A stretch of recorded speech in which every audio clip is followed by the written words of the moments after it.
A veces lo que se toma es que se dice, pues eso se te facilita, como alguien que de repente empieza a tomar un instrumento musical y de puro oído se sigue, se sigue, se sigue, se sigue. Dice, ah, es su tonal, o se dice, es su suerte, pero lo que quiere decir es su tonal, eso es su esencia.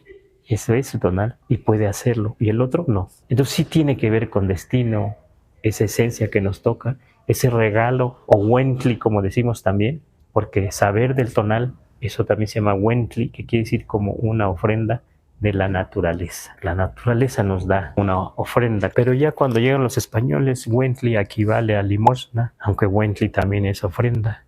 Pero Wentli también, desde que nacimos, podemos tener un Wentli. Algunos dicen como don. Todos tenemos en algún momento dones, que algo se nos facilite un poco más. Acá el compañero es un bordador. Yo no le entraría por lo menos al bordado.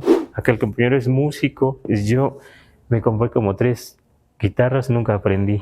Cada quien, ¿verdad? Y parece ser que fue tratado con cosa minuciosa, con mucho ojo, con mucho énfasis para los pueblos antiguos. Y creo que para algunos todavía, porque todavía eso se cuenta, se dice, ¿no? Entonces, esta sería mi invitación o una buena razón para estudiar las lenguas indígenas, no solo el náhuatl. Si ustedes estudian las lenguas indígenas, van a encontrar cosas como estas todavía, hoy en día en la tradición oral. Pero deben apurarse antes de que se acaben las lenguas indígenas.